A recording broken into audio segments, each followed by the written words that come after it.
Hello, ladies and gentlemen.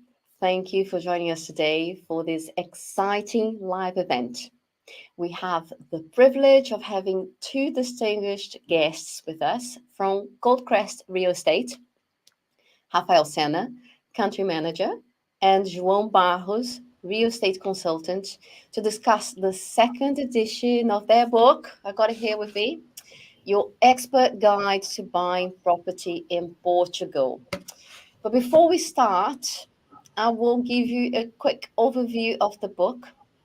So our team will share the screen now. This is a second edition, revamped and packed with new data, stats, tips, and case studies. The book delves into a treasure trove of insights from an in depth overview of Portugal's picturesque landscapes to practical information to make your move to Portugal as stress free as possible. It is available on Amazon US and Amazon UK. And if you are interested in getting a copy, our team will share the landing page with you now. Just check on the chat box here. So, now on to Rafael Senna.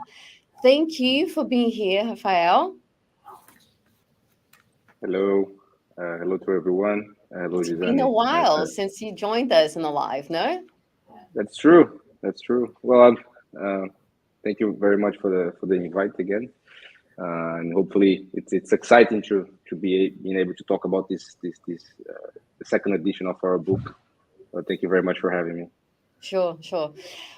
Glad to have you back here. So now, Rafael, tell me what prompted you to release the second edition of this guide?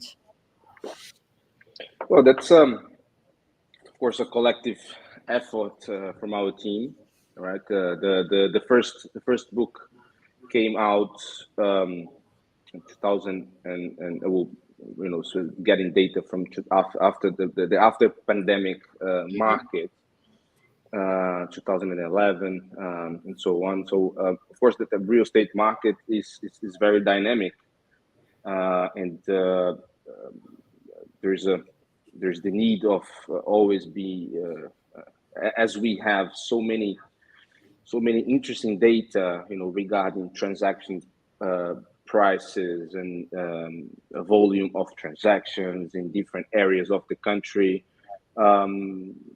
Those are the data that needs to be updated frequently. So not only having the latest data, and we're really talking about latest data because we bring data from still Q2 2023, and also we had the chance to add a few more because the book, if our audience, anyone from our audience here already had a chance to read the first edition, will notice that it's a very complete book, with a lot of interesting information about not only the process of buying a property in Portugal, but areas, price dynamic.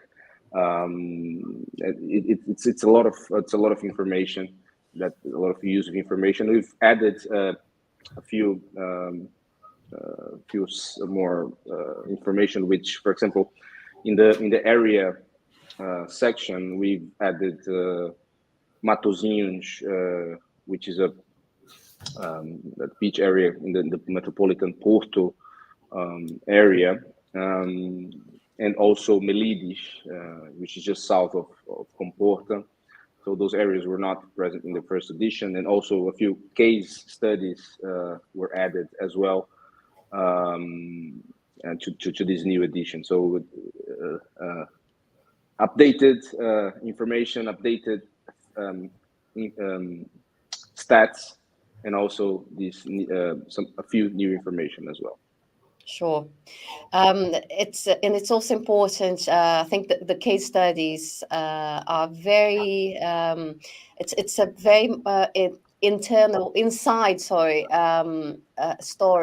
of how you deal with your clients and the expertise that you have, and how you able to translate that into stories that you can share with the readers.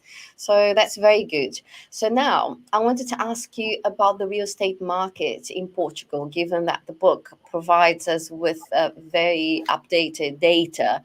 Can you tell us about the current state of play in Portugal's real estate market? Sure. This year it's been quite a roller coaster. There's been a few plays, and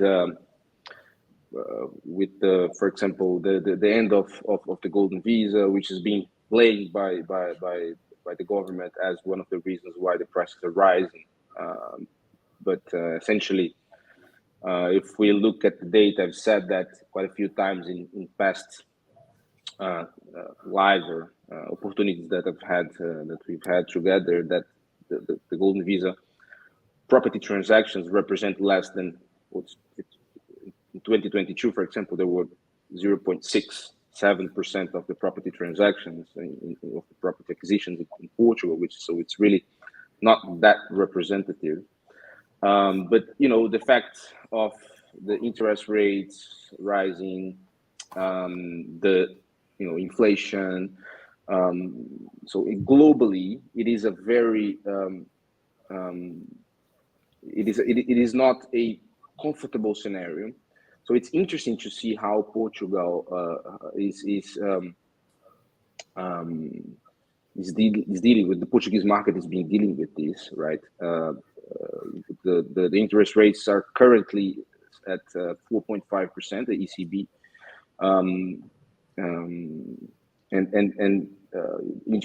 the inflation came down from almost 10% to 4%. So the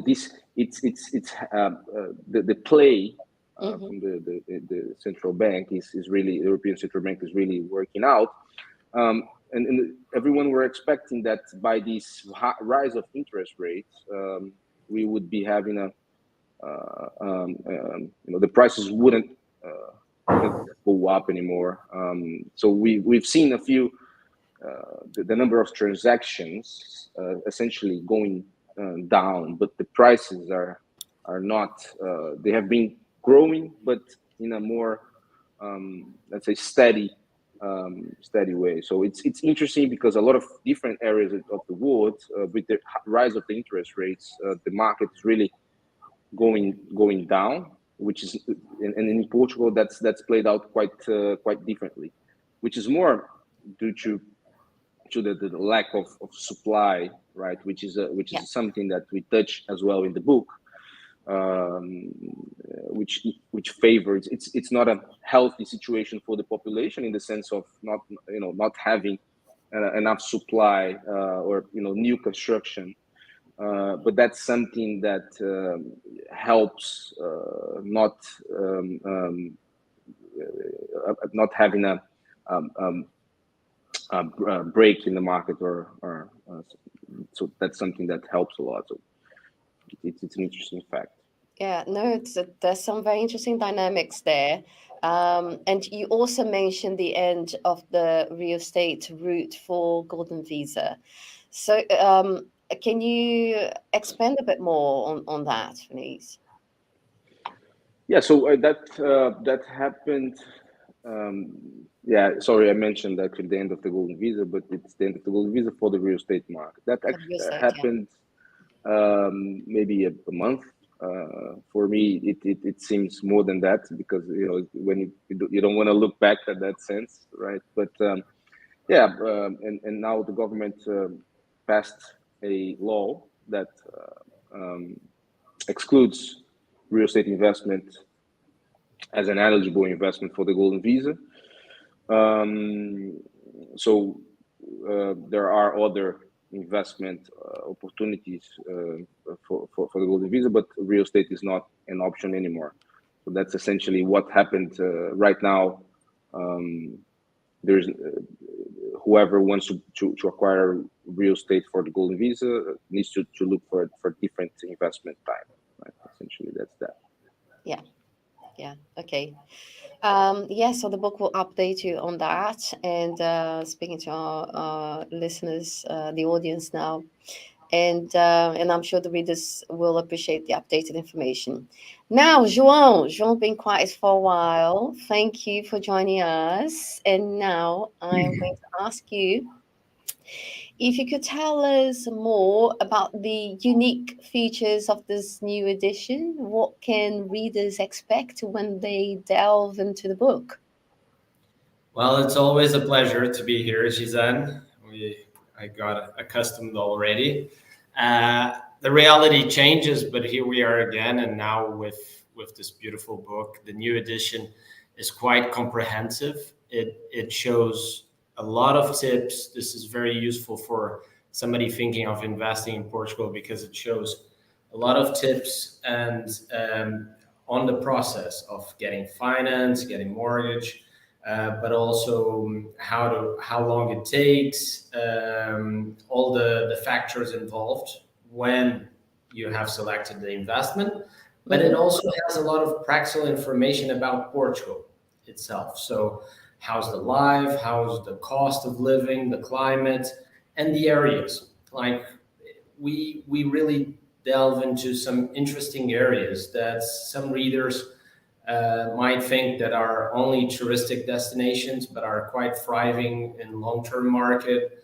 Mm-hmm. Portugal has a lot of opportunities, and I think this book is a must-read because it's a guide on the practical terms of buying a property, but also a guide to give you confidence into asking more questions about areas that can be profitable. So I'm really happy with this edition.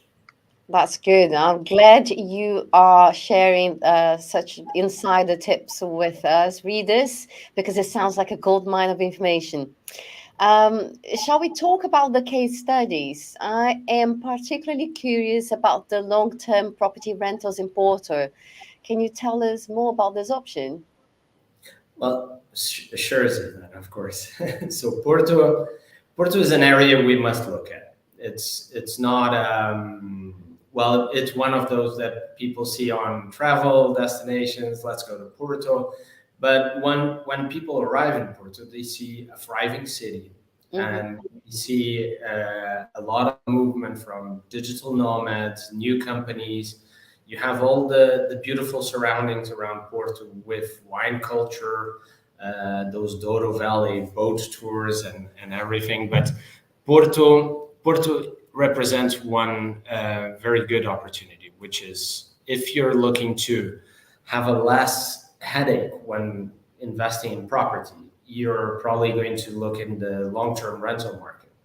Mm-hmm. And people traditionally think of Lisbon, it's the capital, it's more secure. But if you look at the yields that Porto makes, you actually find out that if you buy something for a long term rental in Porto, you can make more money because you have less property costs, usually. Of course, we have different scenarios. We sometimes find an opportunity in Lisbon or the other way around. So, but Porto traditionally represents less expensive properties. And this means in an area with as big of a demand, Mm-hmm. this means that you will get traditionally a higher yield. So Porto is very welcoming.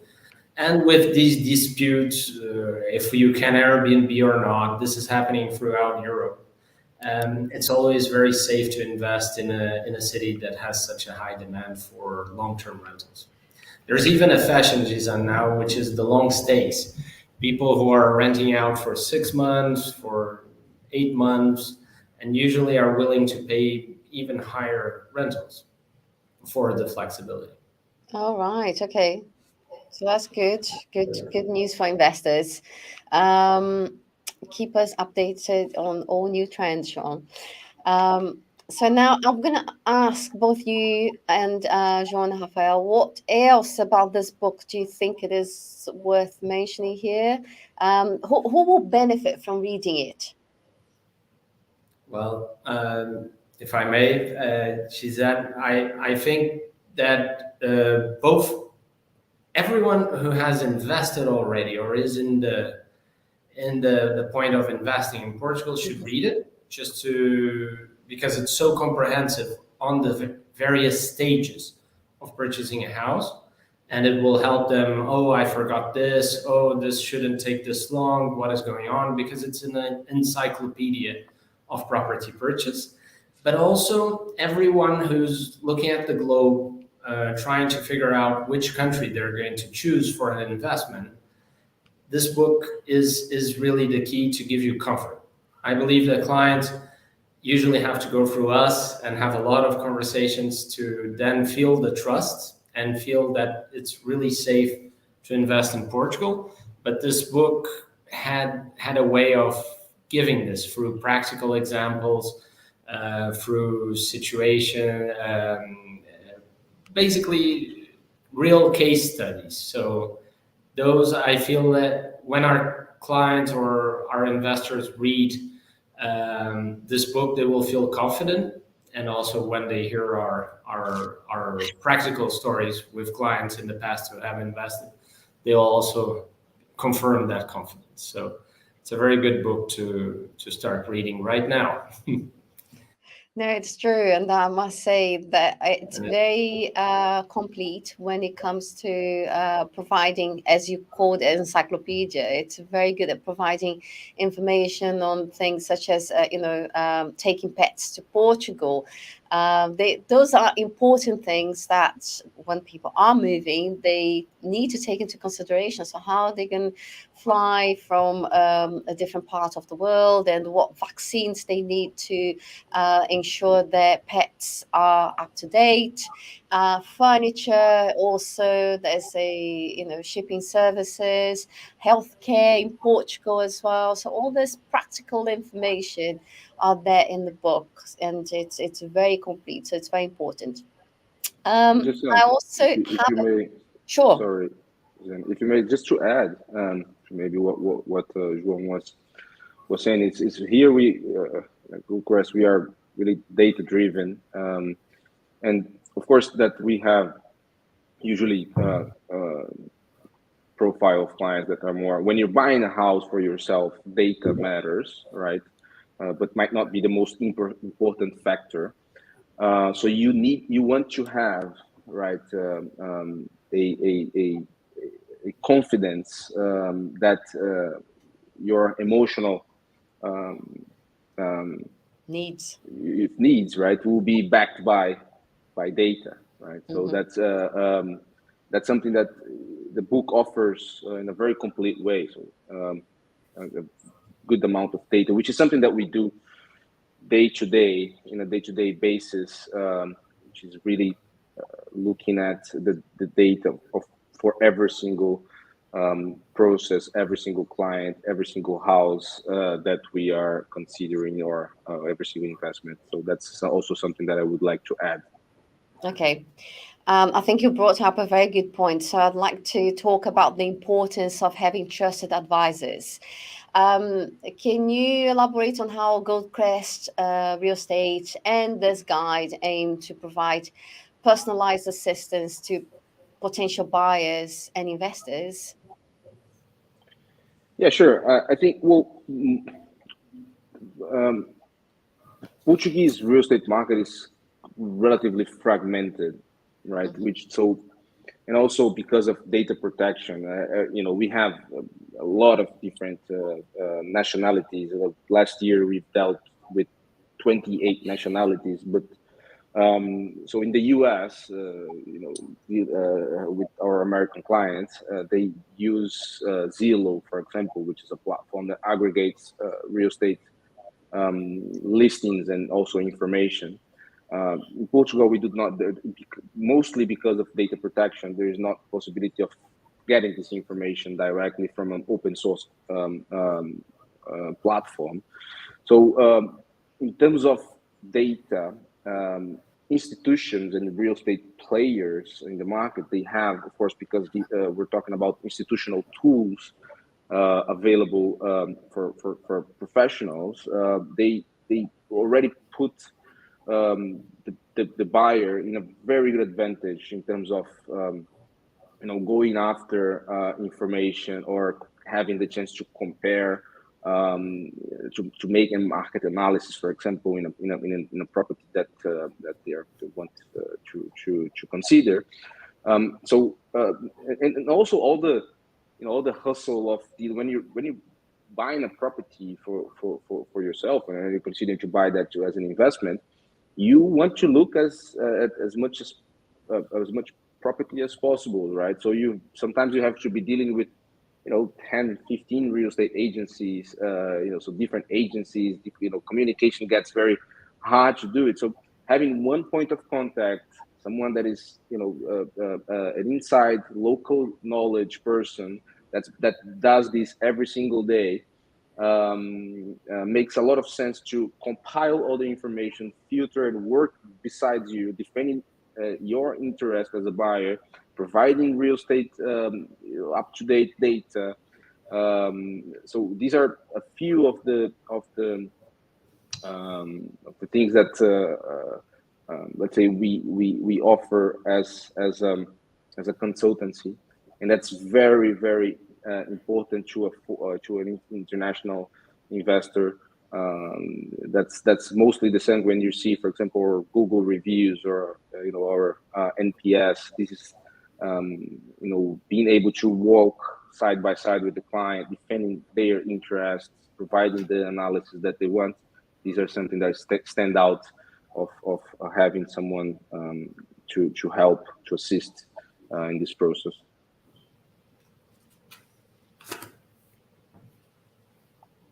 I think you're on mute. I'm sorry. It's been like 4 years that we're now doing this, and we still make the same mistakes. Put ourselves on mute. Anyway, so that's very reassuring for anyone looking to buy, invest, or move to Portugal. I was going to ask another question now, but instead I'd like to go through, because I was looking at the case studies and I think they're very good. We talked about Porto, but there's also Rehabilitate and Renovate a House in Lisbon, and our ARU, which means Rehabilitation Urban Area, and Build Your Dream Home in the Algarve. Who wants to tell me a bit about these case studies? Well, we we both can, but basically those are opportunities, and that's why this book is such a good resource, because investing in rehabilitation projects in Lisbon has been very profitable, because you usually get much less expensive apartment. You shape it in a good way, because traditionally Lisbon wasn't made with such open plan living rooms and optimized spaces. It had a lot of corridors and other unusable areas, which a full rehabilitation can open up, and therefore increase a lot the price of an apartment in the moment of resale. It also has some tax advantages. So this book basically explains these opportunities, so you can compare and already have in mind this idea. Oh, but wait, this apartment is much less expensive and has a lot of potential. Maybe I'm willing to go through this hustle with our help and have a property that is much more optimized in the future and profitable. But building your dream home, it also goes a little in that sense, which is you have a lot of land in the Algarve that you can still purchase and develop. You have some very nice areas with where the plots have a sea view. So I even gave some tips on the areas that you should be looking at plots. I'm not going to tell them now. You have to read the book. But building your dream home is not a complicated process in Portugal. You have to be patient from the municipality's license, but in the end, the outcome can be really a home shaped in the way you like, with the rooms facing the best view and the materials being very, very much above the average that is being sold. So those ones stand out in the market. We have advised clients, and we had a lot of work finding these houses because traditionally developers use the cheapest materials and floors, and you arrive, you see that the house is in an amazing plot, but then the structure or the materials are not what we were expecting. But with our help, you can choose to build one or have us find your dream home through these hidden gems that are in the algorithm. Okay. Thank you.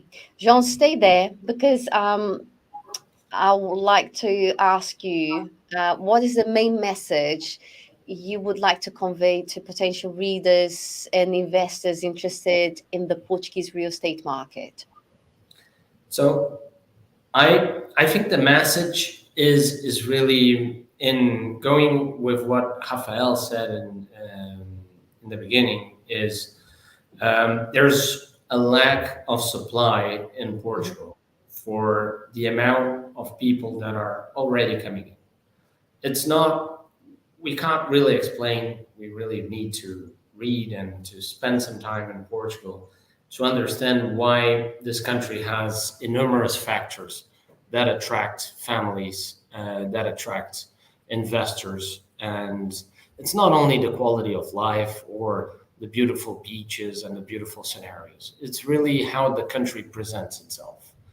We know that there are political changes throughout the world, but Portugal is and has always been a very peaceful country, a very beautiful country, and the people are very welcoming.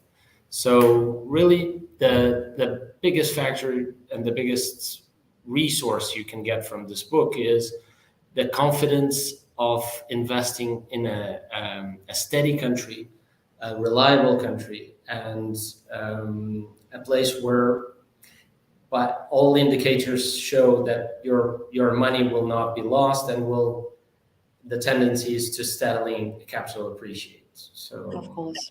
you Yeah. should really use this resource and then contact us. But the book is a must read. We have to take serious investing in Portugal, and the book is just the start. So everyone Good. should start. Good. Thank you. Thank you, Rafael. We've been, it's nearly 29 minutes, and we were aiming for 25, but time passed and I didn't even notice. The questions were incorporated into our conversation. So thank you very much for our viewers for joining us. And yes, thank you. Thanks, Rafael and João, for sharing and your insights and giving us a glimpse of what readers can expect in the second edition of your expert guide to buying property in Portugal. We are excited to see this valuable resource helping those interested in the Portuguese real estate market.